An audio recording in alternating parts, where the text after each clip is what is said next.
आज के लैब में हम डिस्क्रीट टाइम सिस्टम्स पढ़ेंगे। डिस्क्रीट टाइम सिस्टम्स वो सिस्टम्स होते हैं जो कि as a input digital signals लेते हैं और आउटपुट में डिजिटल सिग्नल्स आपको देते हैं।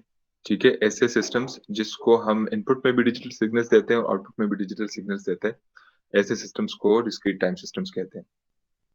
इसको हमने अगर कोई एनालॉग इनपुट देना हो तो उसके लिए जरूरी है कि हम उसको सैम्पलिंग के थ्रू उसको पहले डिजिटल में कन्वर्ट कर ले, उसके बाद ऐसे सिस्टम को हम वो इनपुट प्रोवाइड करें। ठीक है, जिस तरह के analogue systems invariant, time invariant और वेरिएंट हो सकते हैं, इसी तरह लीनियर और नॉन लीनियर हो सकते हैं।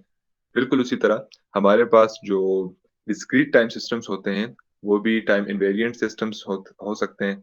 ठीक है, टाइम वेरिएंट भी हो सकते हैं, इसी तरह लीनियर भी हो सकते हैं, नॉन लीनियर भी हो सकते हैं। आप लोगों ने थ्योरी में पढ़ा होगा कि टाइम इनवेरिएंट और टाइम वेरिएंट सिस्टम्स क्या होते हैं। सर नासिर जो है वो बहुत अच्छा इस चीज पे समझाते होते हैं, ये जो डिफरेंट टाइप्स के सिस्टम्स होते हैं। तो टाइम इनवेरिएंट सिस्टम्स कौन से सिस्टम होते हैं? ऐसे सिस्टम जो कि वक्त के साथ उनके आउटपुट में कोई चेंज नहीं आता, तो ऐसे सिस्टम्स को हम कहते हैं time invariant system. Like for example, आपके पास एक सिस्टम है, उसको आपने आज एक इनपुट दे दिया और उसने आपको आउटपुट प्रोवाइड कर दिया। अगर उसी सिस्टम को कल आप वही इनपुट दे दे और आपको उसी तरह का आउटपुट वो रिस्पॉन्स में दे दे, तो इस तरह के सिस्टम्स को हम कहते हैं कि ये टाइम इनवेरिएंट है, क्योंकि कल जो आउटपुट इसने मुझे इसी सिग्नल के लिए दिया था, आज भी उसी सिग्नल के लिए इसने उसी आउटपुट को मुझे प्रोवाइड किया है। तो इस तरह के सिस्टम्स को हम कहते हैं टाइम इनवेरिएंट सिस्टम। लेकिन अगर सिस्टम क्या हो, अगर आज मैंने उसको एक इनपुट दे दिया और उसने मुझे आउटपुट दे दिया और कल वही इनपुट मैं उसको दे दूं और उसका आउटपुट कुछ डिफरेंट हो उससे जो उसने मुझे आज दिया है, तो ऐसे सिस्टम को हम कहते हैं टाइम वेरिएंट। किसी सिस्टम के किसी सिस्टम का हमें पता कैसे चलेगा कि ये टाइम वेरिएंट है या टाइम इनवेरिएंट है? हर एक सिस्टम का हमारे पास एक इक्वेशन होता है। अगर इक्वेशन ना हो तो ट्रांसफर फंक्शन होता है। अगर इक्वेशन भी हो तो उस इक्वेशन से हम ट्रांसफर फंक्शन फाइंड कर सकते हैं। ठीक है, तो अगर आपके पास सिस्टम का इक्वेशन मौजूद हो या उसका ट्रांसफर फंक्शन मौजूद हो, तो आप उस पर डिफरेंट टेस्ट अप्लाई करके चेक कर सकते हैं उसको कि आया वो सिस्टम टाइम वेरिएंट है या टाइम इनवेरिएंट है। उसके लिए आप लोग क्या करते हैं? टेस्ट के लिए आपके पास x ऑफ n एक इनपुट है। ठीक है, इसको आपने सिस्टम को प्रोवाइड कर दिया, एज इनपुट दे दिया आपने x ऑफ n सिग्नल अपने सिस्टम को। आपके पास जो आउटपुट आया उसको आपने डिले कर दिया और y ऑफ n में स्टोर कर दिया। इसी तरह अगर उसी x ऑफ n को, इनपुट सिग्नल को पहले डिले करके सिस्टम को प्रोवाइड करे और उससे आपके पास जो आउटपुट आए और उसको ओमेगा ऑफ n में या w ऑफ n में आपने स्टोर कर दिया, तो उसके बाद आप चेक करेंगे कि अगर ओमेगा ऑफ n और y ऑफ n ये दोनों सेम हो, आइडेंटिकल हो, इक्वल हो, तो मींस के जो सिस्टम आपके पास है वो क्या है? वो टाइम इनवेरिएंट है। ठीक है, इनपुट सिग्नल आपने सिस्टम को दे दिया, आउटपुट उसने प्रोवाइड करने के बाद उसको आपने डिले कर दिया और y ऑफ n में स्टोर कर दिया। इसी तरह उसी x ऑफ n को पहले अगर डिले कर दे, उसके बाद सिस्टम को प्रोवाइड करके उसका आउटपुट w ऑफ n में स्टोर कर दे, दोनों को चेक कर ले कि y ऑफ n और w ऑफ n अगर सेम है, तो मींस कि आपका जो सिस्टम है वो टाइम इनवेरिएंट है। अगर दोनों में कोई फर्क होगा तो सिस्टम जो है वो टाइम वेरिएंट होगा। ठीक है, इसी तरह सिस्टम आपके पास लीनियर भी हो सकता है, नॉन लीनियर भी हो सकता है। लीनियर सिस्टम कौन सा सिस्टम होता है? जिसमें आप अगर एक सिस्टम को इनपुट दे दे, ठीक है, और उसके आउटपुट को ऐड करके u ऑफ n में स्टोर कर दे। इसी तरह अगर उसी सिग्नल को पहले से ऐड करके सिस्टम को प्रोवाइड करके v ऑफ n में स्टोर कर दे और फिर चेक करे कि u ऑफ n और v ऑफ n इक्वल है या नहीं। अगर इक्वल है तो मींस के सिस्टम जो है वो लीनियर है। ठीक है, इस तरह के सिस्टम्स के लिए हम कहते हैं कि अगर अगर x1 of n plus x2 of n,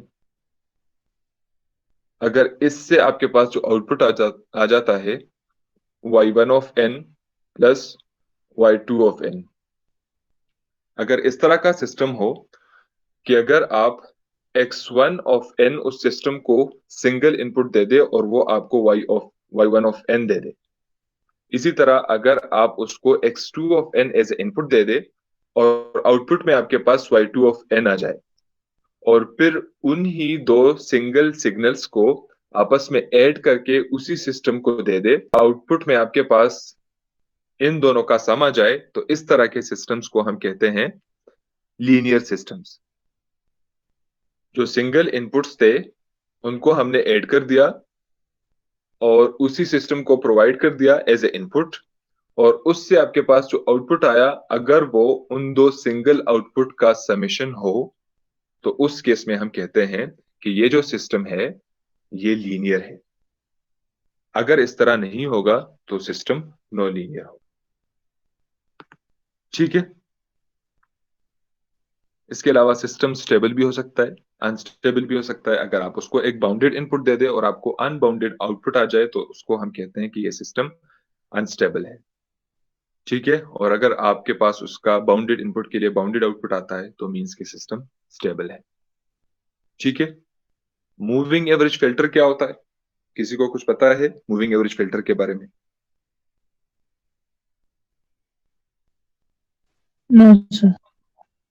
अच्छा, मूविंग एवरेज फिल्टर में हम क्या करते हैं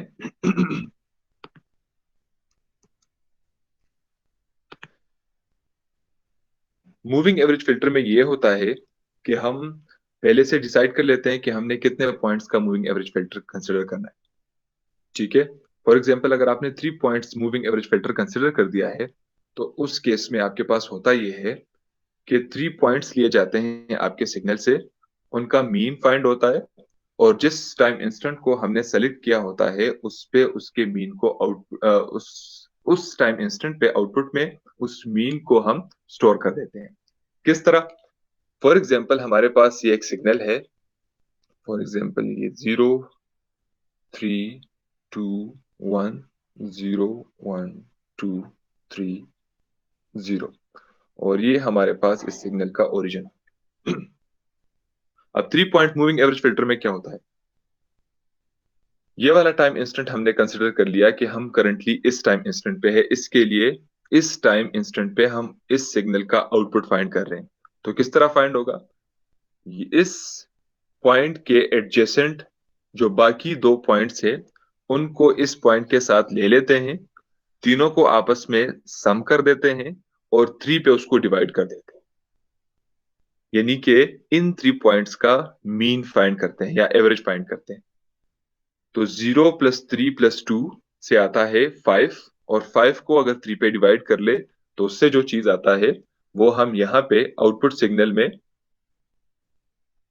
इस टाइम इंस्टेंट पे 5/3 हम सेव कर देते हैं। इसी तरह आगे मूव होते हैं, इस पॉइंट पे आ जाते हैं और फिर इन तीनों को ऐड करके 3 पे डिवाइड कर देते हैं। 3 + 2 5, 5 + 1 6, एंड 6/3 is 2। ठीक है। तो आउटपुट में हमारे पास इस टाइम इंस्टेंट पे 2 आ गया। हम आगे मूव होते हैं, दूसरे टाइम इंस्टेंट पे चले गए। यहाँ पे फिर हमने इन तीनों पॉइंट्स को लेके उनका मीन फाइंड कर दिया। तो 2 + 1 + 0 से आ गया 3, 3 को 3 पे डिवाइड कर ले तो 1। तो यहाँ पे हमारे पास आउटपुट में 1 आ गया। ठीक है। इसी तरह अगर हम 0 पे आ जाएं ओरिजिन वाले पे, तो इस केस में यहाँ पे हमारे पास जो 3 पॉइंट्स हैं वो ये वाले हैं। तो यहाँ पे 1 + 0 + 1 से आ जाएगा 2, तो यहाँ पे आ जाएगा हमारे पास 2/3 एंड सो ऑन। तो इसी तरह ये 3 पॉइंट्स को लेता जाता है, उनका मीन फाइंड करता जाता है और आगे मूव होता है। इस तरह के फिल्टर्स को हम कहते हैं मूविंग एवरेज फिल्टर। ठीक है। ये जो फिल्टर है ये नॉइज रिमूवल के लिए यूज होता है। नॉर्मल आपके सिग्नल में अगर कोई नॉइज है, उसको आप मूविंग एवरेज फिल्टर से फिल्टर करें, तो उससे आपका मैक्सिमम नॉइज जो है उस सिग्नल से रिमूव हो जाता है। ठीक है। तो इस चीज को हम मैटलैब में देखते हैं कि किस तरह हम एक सिग्नल से मूविंग एवरेज फिल्टर के थ्रू नॉइज रिमूव करते हैं। फॉर एग्जांपल, हमारे पास सैम्पलिंग फ्रीक्वेंसी है 5000, और टाइम हम जनरेट कर देते हैं इसी सैम्पलिंग फ्रीक्वेंसी के लिए 0 से लेकर 1/fs के जंप के साथ 1 तक। ठीक है। और फ्रीक्वेंसी फॉर एग्जांपल हम ले लेते हैं 10 हर्ट्ज की, और उसके लिए हमारे पास ओमेगा इक्वल हो जाएगा 2π f के। ठीक है। और एक सिग्नल हम जनरेट कर देते हैं x के नाम से, और वो हम ले लेते हैं साइन ओमेगा टी।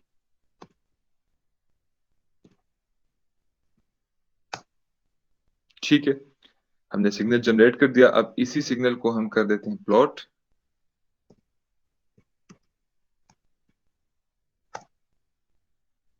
तो ये एक साइनोसाइडल सिग्नल यहाँ पे जनरेट हो गया। ठीक है, जिसकी फ्रीक्वेंसी 10 हर्ट्ज है। अब हम क्या कर देते हैं, हम इसी सिग्नल में थोड़ा सा नॉइज ऐड कर देते हैं, और उसके बाद मूविंग एवरेज फिल्टर से उससे वो नॉइज रिमूव करने की कोशिश करते हैं। ठीक है। अब इसमें नॉइज हम किस तरह ऐड कर सकते हैं, हम रैंड का फंक्शन यूज करके इसमें नॉइज ऐड कर सकते हैं। एक्स एन से हम नॉइजी सिग्नल को, एक्स एन में हम नॉइजी सिग्नल को स्टोर कर रहे हैं, और उसके साथ हम ओरिजिनल सिग्नल में रैंड फंक्शन को यूज करते हुए कुछ नंबर्स ऐड करते हैं रैंडम। साइज ऑफ टी भी यूज कर सकते हैं, साइज ऑफ एक्स भी यूज कर सकते हैं। ठीक है।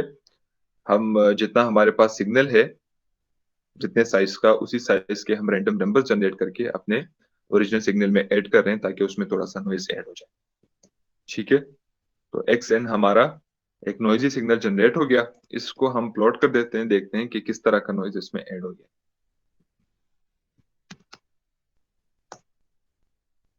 अच्छा जी, ये तो ओरिजिनल सिग्नल था, यहाँ पे एक्स एन कर देते।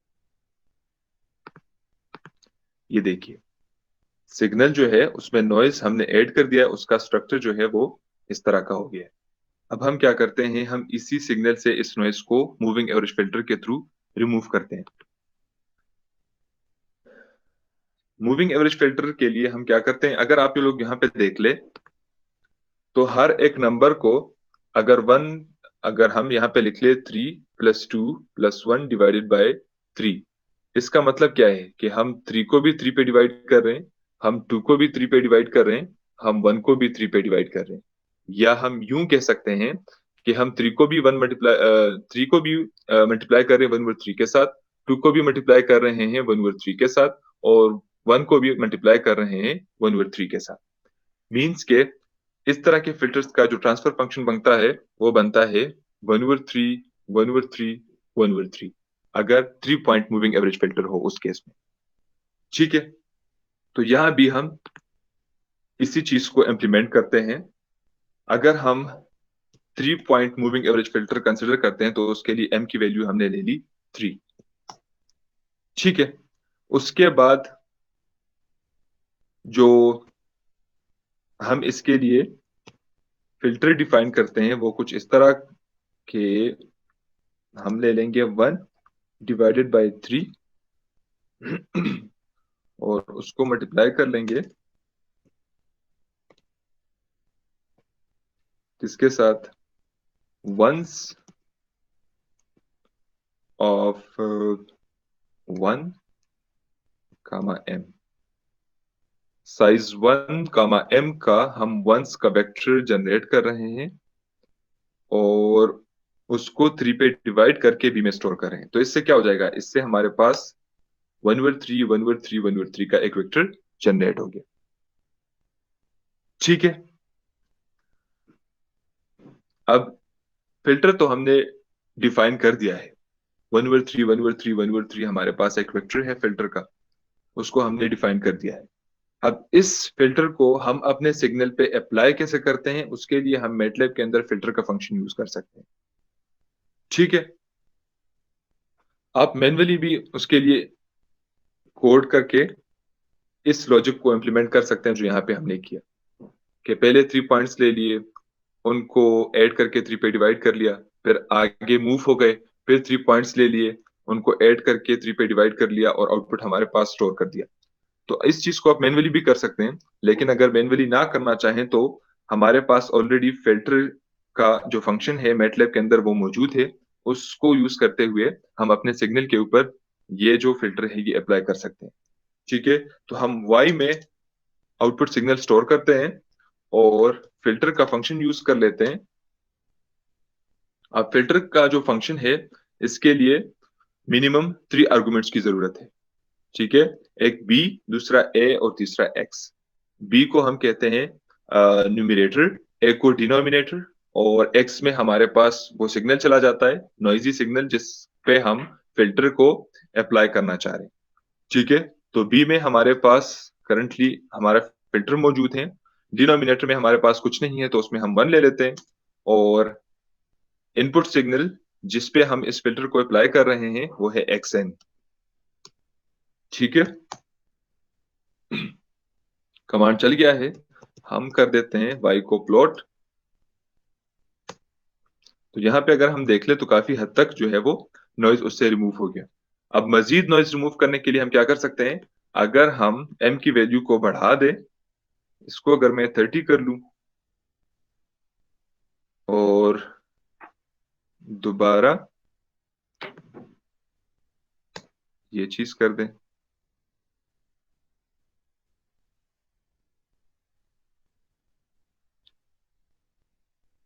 इसको हमने कर दिया 30, और दोबारा से b जनरेट कर देते हैं, और उसके बाद दोबारा फिल्टर अप्लाई कर दिया और आउटपुट सिग्नल को प्लॉट कर दिया। तो यहाँ पे देख लें कि नॉइज जो है वो रिमूव हो गया काफी। इसको हम अगर साथ में टी भी दे दें, ठीक है, तो नॉइज जो है वो रिमूव होता चला जाएगा अगर आप m की वैल्यू को मजीद बढ़ाते जाएंगे। ठीक है, इसी तरह अगर हम m की वैल्यू को मजीद ज्यादा कर ले, इसको अगर मैं 50 कर दूं, दोबारा b को जनरेट कर दें,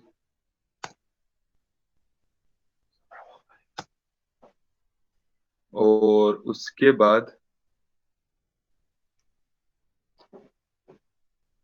हम इस कमांड को चला के प्लॉट कर दें। तो जितना आप m की वैल्यू को ज्यादा करते जाते हैं उतना ही आपके पास जो नॉइज रिमूवल है वो भी इंक्रीज होता जाता है। एक पॉइंट इस तरह आ जाता है कि जिसपे आपके पास मजीद नॉइज रिमूव नहीं होता, तो उस केस में आप m की वैल्यू को स्टॉप कर देते हैं। ठीक है, इसी जी सर। इसी चीज को यूज करते हुए आपने प्रैक्टिकल में जो आपको टास्क गिवन है कि simulate a moving average system using this input equal to sum of two sinusoid of frequency 10 hertz and 20 hertz. ठीक है, सैंपल एट 8000 हर्ट्ज, आप 5 to 10 m की वैल्यू को चेंज करते जाए और उसका आउटपुट देखते जाएं कि आपके पास जो सिग्नल है उस पर क्या इफेक्ट आता है। ठीक है, एक तो ये टास्क है। दूसरे में आपके पास क्या है कि आपको इक्वेशन गिवन है सिस्टम का, आपने क्या करना है, आपने ट्रांसफर फंक्शन इसका फाइंड करके उसको, जो जिस तरह हमने यहाँ पे किया कि हमने ट्रांसफर फंक्शन बी में स्टोर कर दिया। ये क्या चीज है, ये एक्चुअली हमारे पास, एक सेकेंड, ये जो लाइन है ये एक्चुअली हमारा ट्रांसफर फंक्शन है। ठीक है, तो इसी तरीके से आपने यहाँ पे भी इस इक्वेशन से इस सिस्टम का ट्रांसफर फंक्शन फाइंड करना है, उसको बी में स्टोर करना है, और सिस्टम पे बिल्कुल इसी तरह फिल्टर के कमांड को यूज करते हुए, फंक्शन को यूज करते हुए अपने सिग्नल पे अप्लाई करना है, और आउटपुट निकाल के उसको अपने लैब रिपोर्ट में शो करना है। ठीक है, मेरे ख्याल में इसमें कोई मुश्किल बात नहीं है।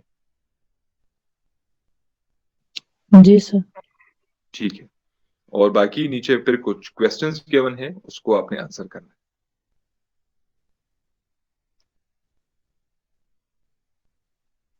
सर वो मैनुअली बता सकते हैं कि किस तरह करना है ये फिल्टर फंक्शन वाला?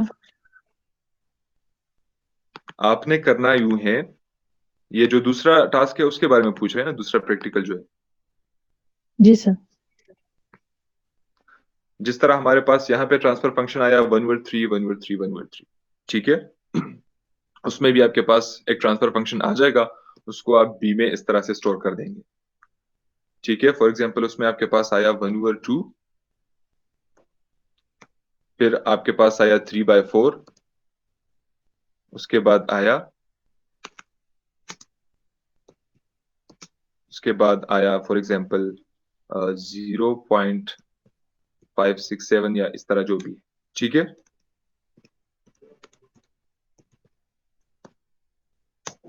ठीक हो गया, ये हमारे पास फॉर एग्जाम्पल एक ट्रांसफर फंक्शन उससे आ गया है। अब हम क्या करते हैं, हम इसी ट्रांसफर फंक्शन को अपने सिग्नल पे किस तरह से अप्लाई कर सकते हैं, उसी तरह ही आप फिल्टर का फंक्शन यूज करें, उसमें बी पास करें और साथ में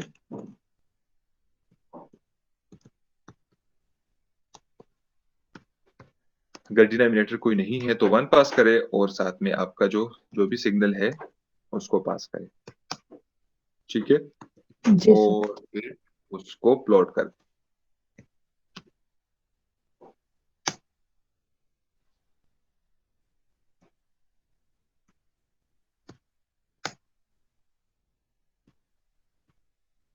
ठीक है। तो कोई इस ट्रांसफर फंक्शन ने उस पर कोई इफेक्ट खास नहीं किया, क्योंकि ये हमने रैंडमली कोई अपनी तरफ से कोई ट्रांसफर फंक्शन ले लिया है, ठीक है।